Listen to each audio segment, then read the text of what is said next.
Sir CBI மூலமா நெருக்கடி கொடுக்குறாங்களா சார்? இந்த சம்மன் அனுப்பி, ஏன்னா நீங்க நேர்காணல் நடத்துற நேரத்துல வர சொல்றாங்க, திடீர்னு முந்த நாள் நெருக்கடி கொடுக்குறாங்களா?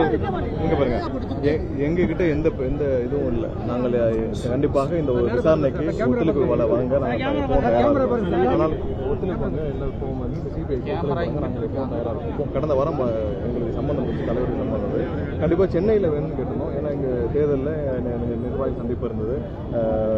முதற்கட்டமாக விருப்பம் ஒன்று கொடுத்தவர்கள் வந்து சந்திப்பு நடந்திருக்கு. ஸோ இதெல்லாம் காரணம் காட்டி வேறு நாட்கள் கேட்டிருந்தோம். இப்போ இந்த வாரம் கொடுத்துருக்காங்க. ஸோ இந்த வாரம் வர 15 ஞாயிற்றுக்கிழமை மாற்றி கொடுத்துருக்காங்க.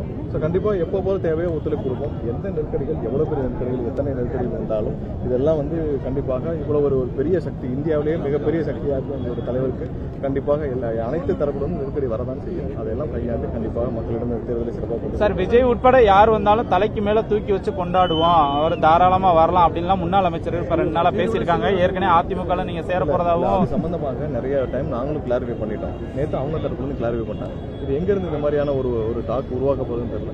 கண்டிப்பாக அதுல நேற்று அவங்க சைடும் கிளாரிஃபை பண்ணிட்டாங்க. நாங்களும் ஒவ்வொரு சந்திப்புகளையும் அது வந்து 8 மாசமா கிளாரிஃபை பண்ணிட்டு இருக்கோம்.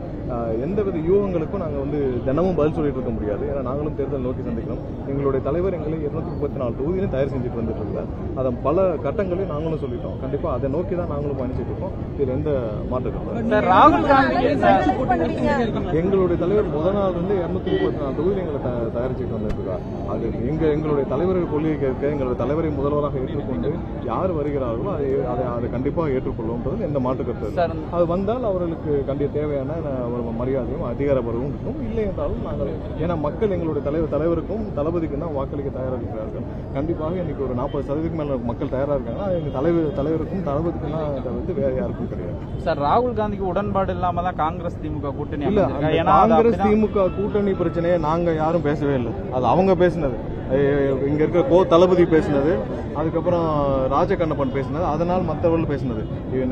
அதாவது காங்கிரஸ் இருக்கிற தலைவர்களை அவதூறாக பேசியது இங்க இருக்க திமுக அமைச்சர்களும் திமுக மாவட்ட செயலாளர் தான். நாங்கள் இது சம்பந்தம் எதுவுமே பேசல. நாங்கள் எந்தவித அதிகாரப்பூர்வமான எந்த பேச்சுவார்த்தையும் நடத்தவில்லை. அந்த மாதிரி எந்த விஷயமும் நடக்கவில்லை. அது அவர்களுக்குள்ள இருக்கிற பிரச்சனைகள் திரும்பவும் இது மாதிரியான நான் சொன்னேன், இந்த மாதிரி அந்த ரூமர்ஸ் வந்ததுல நாங்கள் அதுவும் பதில் சொல்லிட்டு தான் இருந்தோம். கண்டிப்பாக அந்த மாதிரி எந்த இதுவும் நடக்கவில்லை. இல்ல, அதெல்லாம் தளபதி தான் முடிவு. வேட்பாளர் யார் என்பதை தளபதி தான் கண்டிப்பா முடிவு செய்வார். தளபதி எங்க முடிவு செய்தாலும் இங்க அனைவரும் அதை கட்டுப்பட்டு நிற்பது தயாரா இருக்கும். பாஜக நெருக்கடி கொடுக்குதா இல்லையாங்க சார்? ஏன்னா பரவலா அதை பேசிட்டே இருக்காங்க. உங்களுக்கு பத்திரிகையாளர்கள் எல்லாருக்கும் நல்லா தெரியும். ஏன்னா யாரு எங்க இருந்து என்ன நெருக்கடி கொடுப்பாங்கன்னு தெரியும், என்ன மாதிரி இருக்குன்னு தெரியும், சினிமாவுக்கு என்ன மாதிரியான நெருக்கடி கொடுத்தாலும் எல்லாமே தெரியும். நீங்க அதை வந்து நம்ம இதெல்லாம் தாண்டி கண்டிப்பாக இதெல்லாம் எதிர்பார்த்து தான் எங்களுடைய தலைவர். அப்ப நெருக்கடி இருக்காங்க சார். இதெல்லாம் எதிர்பார்த்து எங்களுடைய தலைவர் களத்தில் இருக்கிறார். இது என்ன வந்தாலும் இந்த மாதிரியான 360 டிகிரியில 360 டிகிரியில் எங்களுக்கு எந்த நெருக்கடி வந்தாலும் அதெல்லாம் கையாண்டு கண்டிப்பாக மக்களை சந்திப்பது முதன்மையாக இருக்கிறது. தேவையானப்போதானே பேச முடியும், சும்மா போய் பேசிட்டு இருக்க முடியும். என்னன்னா தேவையானப்போதான் நம்ம பேச முடியும். ஏதாவது அவர்களுடைய செயல்பாடுகளை தவறு இருக்கா, அந்த வக்ஃபு வாரிய சொத்து விஷயத்தில் தவறு இருந்தது கண்டிப்பாக கண்டித்து பேசணும். எங்கெங்கெல்லாம் தேவைப்படுதோ முதன்மையாக எங்களுடைய தலைவர் இருந்து முதல் குரலாக வரும். அது சட்டப்பூர்வமாக ஏதாவது பண்ணுவதால் பண்ணுவோம்.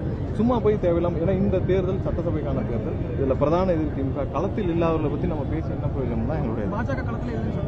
நீங்க களத்தில் யார் இருக்காங்க உங்களுக்கு தெரியும். ஒன்று முதன்மையாக தமிழக வெற்றி கழகம் இருக்கு. அதுக்கடுத்து 28 30 கூட்டணியா 30 பேரை கூட்டிக் கொண்டு ஸ்டாலின் அவர்கள் இருக்கிறார். அதை தவிர்த்து வேற யாரும் களத்தில் இருப்பதாக தெரியவில்லை சார். சில குறிப்பிட்ட விஷயங்களால வாக்கு சதவீதம் குறைஞ்சிருக்குன்னு சொல்றாங்களே சார், அந்த சில சமீபத்திய விஷயங்கள்.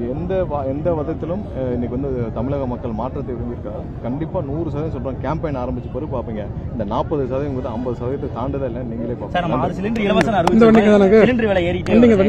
இல்ல அது கண்டிப்பா சாத்தியமா இருக்கக்கூடனாலதான் எங்க தலைவர் அதை அறிவிச்சார். 6 சிலிண்டர் கண்டிப்பாக சாத்தியக்கூடுகிறது சாத்தியம் தான். அது கண்டிப்பாக தர முடியும். 6 சிலிண்டர் தர முடியும். அதே இதுல 2500 தர முடியும். அதுக்கான பட்ஜெட்டும் எப்படி எல்லாமே பினான்சியல் லெவல் கால்குலேஷன்ஸ் எல்லாம் செஞ்சுட்டு தான் எங்க தலைவர் அறிவிச்சார். ஒவ்வொரு விஷயத்துக்கு ஒவ்வொரு அறிவிப்புக்கு பின்னாடியும் அதுக்கான பட்ஜெட் எவ்வளவு இருக்கு. இப்ப 2500 கொடுத்தாலும் 42,000 கோடி வரும். அது இன்னும் என்ஹான்ஸ் பண்ணா எவ்வளவு வரும், மொத்த பட்ஜெட் எவ்வளவு வரும், இந்த 6 சிலிண்டர் கொடுக்கறதால எவ்வளவு நிதி அதிகமாக தேவைப்படும், ஒரு பவுன் தங்கத்தை கொடுத்தால் எத்தனை லட்சம் பயனாளிகள் அவர்களுக்கு எவ்வளவு பட்ஜெட் தேவைப்படும். இந்த பட்ஜெட்டை எப்படி கொண்டு வர முடியும்னு சேர்த்து எல்லாம் பிளான் பண்ணிட்டு தான் தலைவர் அவர் நினைச்சார். 100% தலைவர் அறிவிச்சது பட்ஜெட் கால்குலேஷன் வச்சுதான். சும்மா 19 திமுக மாதிரி போற போக்கில் அறிவிக்கிறது இல்லை. இதெல்லாம் எவ்வளவு நிதி தேவைப்படும், இந்த நிதியை எப்படி நம்ம மேற்கோள் செய்ய முடியும், இந்த நிதியை நம்ம எங்கிருந்து கொண்டு வர முடியும்னு சேர்த்து தான் தலைவர் அறிவிச்சார். அதனால் 100% அதை நிறைவேற்றப்படக்கூடிய வாக்குறுதி விரைவில் இருக்கும். நன்றி.